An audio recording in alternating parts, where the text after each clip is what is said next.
هرگز اجازه نمی دهیم حتی 1 لیتر نفت به نفع آمریکا و صهیونیست‌ها و شرکای آنها از تنگه هرمز عبور کند که جنگ را شما آغاز می‌کنید ولی پایان آن را ما تعیین می‌کنیم. منتظر بشکه‌ای $200 باشید. به ترامپ، ارباب کودک آزار صهیونیست‌ها و سازمان موساد مکرر هشدار داده ایم که جنگ را شما آغاز می‌کنید ولی پایان آن را ما تعیین می‌کنیم. نیروهای مسلح جمهوری اسلامی ایران به دلیل در دست داشتن ابتکار در تنگه هرمز نیازی به بستن آن تنگه ندارند و بسته شدن تنگه هرمز به دلیل شرایطی است که آمریکا و صهیونیست‌ها بر کشورهای جهان تحمیل کردند. هرگز اجازه نمی دهیم حتی 1 لیتر نفت به نفع آمریکا و صهیونیست‌ها و شرکای آنها از تنگه هرمز عبور کند و هر شناوری که شناور و یا محموله نفتی آن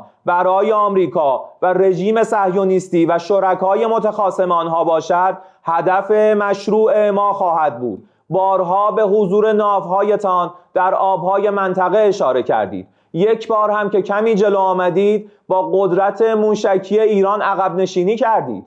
از روز اول تجاوز شما انتظار آنها را میکشیم تا به شما ثابت کنیم که ارتش بزدل شما کوچکتر از آن است که روی آن حساب میکنید، که نخواهید توانست قیمت نفت و انرژی را با تنفس مصنوعی پایین بیاورید که با گسترش جنگ در منطقه اعلام کردیم منتظر بشکه‌ای $200 باشید، چون قیمت نفت تابع امنیت در منطقه است که منشأ ناامنی شما هستید.